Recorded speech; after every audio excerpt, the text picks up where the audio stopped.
Hey guys, today we will discuss about arrhythmias, and I just want to start and tell you guys that arrhythmias are actually divided to extrasystoles, tachycardias, flutters, and fibrillations.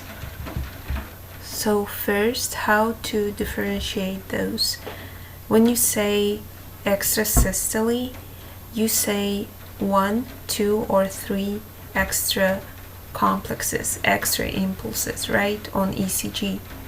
So when it's more than 3, you talking about tachycardias already, and I will show examples later in this lecture. And after tachycardia is started, you have to just see and look at heart rate. If it just more than 100, then you're talking about tachycardia. If it from 150 to 350, it is flutter. If it's from 250 to 450, it is atrial fibrillation.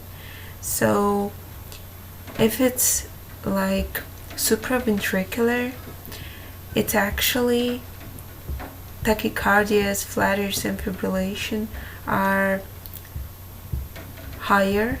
Heart rates are higher than in ventricular case, because you can see that inherent rate or intrinsic rate of SA node is actually higher than everything below that. So SA node is 60 and 100.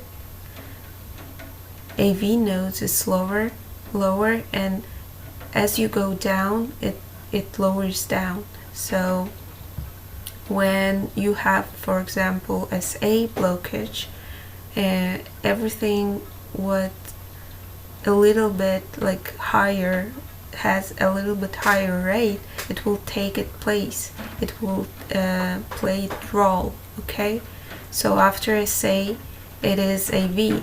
After AV, it is something below, bundle of His, right? And etc. So next, for summarization, we talking about supraventricular and ventricular arrhythmias. When you talk about supraventricular arrhythmias, your complexes are normal, narrow, beautiful complexes, right? Lower than 0.12 millimeters. When you talk about ventricular arrhythmias, your complexes are wide and ugly, right? So therefore it's ventricular. Here you can see how narrow complex will look like. It like below 0.12 millimeters, and here you can clearly see it is like much higher than 0.12 millimeters. Here you can pause the video and try to identify what it is, but you already see that something extra is going on here. So as I told you in my first lecture, first what you have to do, you have to identify if it's sinus rhythm or not sinus, and you look at P waves here. P wave, QRS complex after P, and T, P, QRS complex after P, P, QRS, P, QRS, and here you see like ugly T, like double T, and some extra QRS complex, and you will be like, okay, I will look at RR now. So you can see that everything is rhythmic, everything is regular here, like regular RR, and something like irregular going on right over here.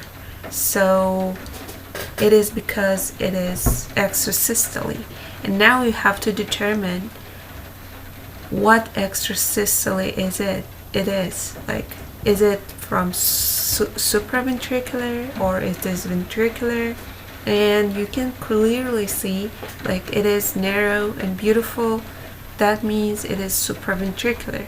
And here also you have like P wave on top of your T wave, but sometimes you can miss this and just look at QRS complex. If it's narrow and beautiful, then it is supraventricular.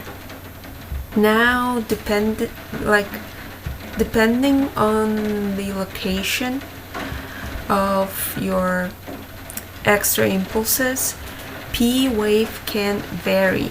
So, for example, if it's located in AV node, it will be negative, like here. So it is because your impulses are located much lower than it's supposed to locate, right? And first you have to depolarize your atria, right? And impulses will go retrograde, and as it go retrograde, like in completely opposite direction, you will see negative P wave, completely opposite P wave.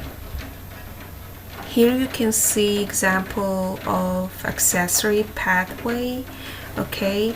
And when you have accessory pathway, it means something escapes a V node, and as it escapes a V node, you actually see your heart rate will go up, just because a V node role, as I said before, is to slow down as A node impulses, right? So if these impulses are not slowed down, you have tachycardia here. Here you have your abnormal origin, right, in your left atria, and it actually looks quite ugly. Quite ugly P waves here, and T and QRS complexes are normal here. They're narrow, despite your P waves are so damaged and ugly. Here, just to compare what can occur in your supraventricle, right? Here you can see premature atrial contraction. As I said, just look at P first, identify sinus rhythm. You can see extra P here, then compare RRs. If it's regular or irregular, you can clearly see if it's not because of extra PQRS, right? And actually in atrial fibrillation it also will be irregular, but in atrial fibrillation you have F waves, so you will clearly see that there's F waves, and then you have to differentiate fibrillation from flutter, which is right here. You can also see F waves, right? But it's more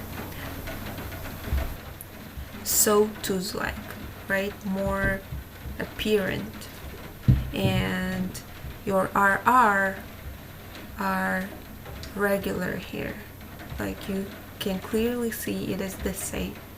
And when we talk about supraventricular tachycardia, which is right here, you have to differentiate it from ventricular tachycardia, and it can be quite challenging sometimes.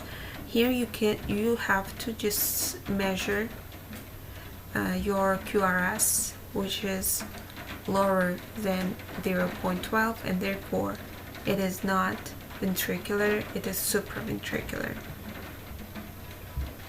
Here you can see difference between atrial fibrillation which is irregular RRs, with atrial flutter, which is regular RRs.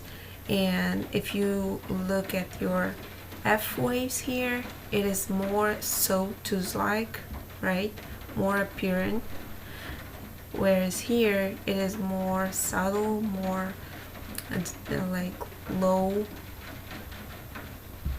So next we will discuss about ventricular arrhythmias and start with extrasystoles. So here we have to divide extrasystoles by amount of it and by order. So when we say one ventricular extrasystole, we say about unica. When it's two ventricular extrasystole, it's dupla. When it's three of them, it is tripleta. And when it's more than three, it is tachycardia, right? And when we talk about order, when there's one normal and the other is extrasystole, one normal and the other is extrasystole, we talk about bigeminy, right? When there's two normal complexes and after two normal, one pathologic, which is ventricular extrasystole, it is trigeminy. And whereas three normal complexes and fourth is damaged, abnormal ventricular, it is quadrigeminy. So next is tachycardias. So tachycardias can be like the same, like it is more than 0.12. It is abnormal, but all of them are the same, right? More than 3, therefore it is ventricular tachycardia, right? And we call it monomorpha, which means the same. And here you can see tachycardias, but they are like block-like, so they imitate either left or right bundle branch block. So as I said in my second lecture, you have to look at your chest leads, where you look at your right and left side.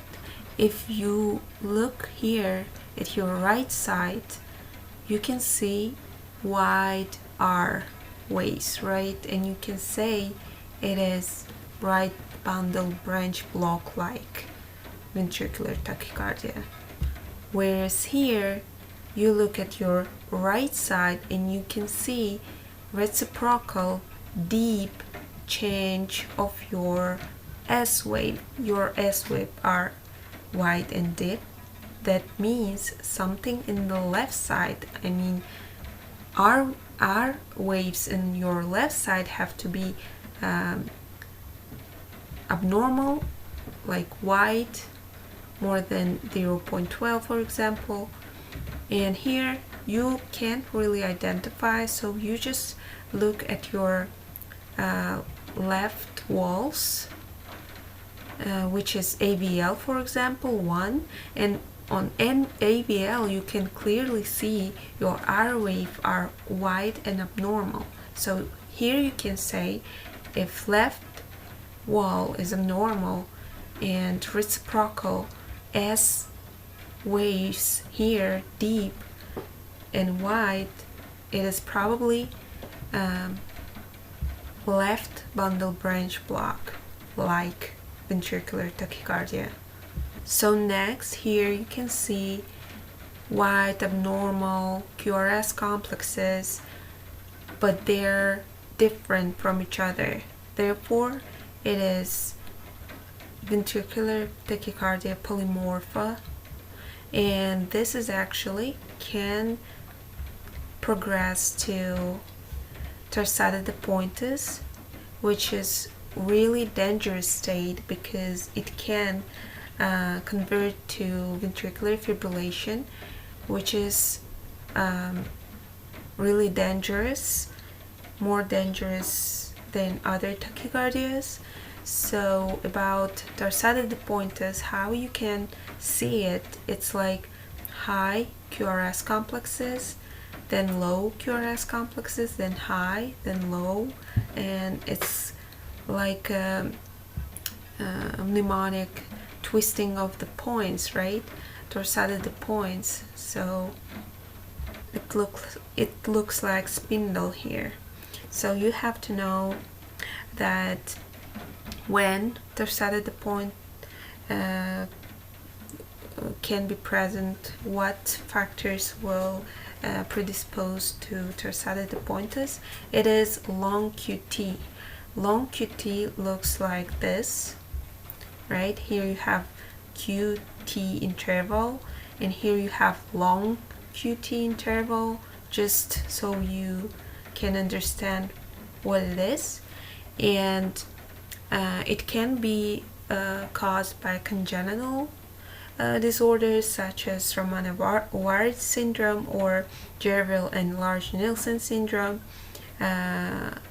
Romano, like something romantic for me, associated was only heart affected, and Gerville is like, in Russian we say Gerville, which means rusty, right? Your rusty ears cannot hear, and everything with romantic is dominant, everything with rusty, Gerville is recessive. Like for me, it was like the best thing to memorize these things.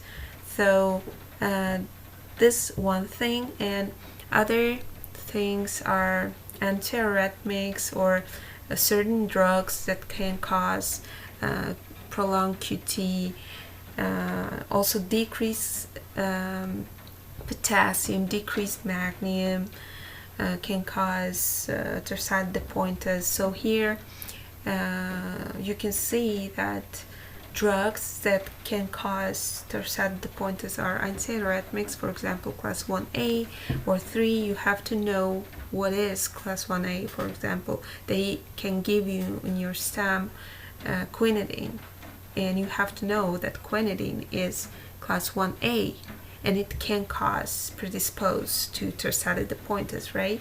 Antibiotics, macrolides, again, you have to know what macrolides is. Antipsychotics, haloperidol, antidepressant, TCAs, again, what kind of TCAs, antiemetics, ondansetron. Torsades de pointes, like I already said, is like a spindle, right? So that's it.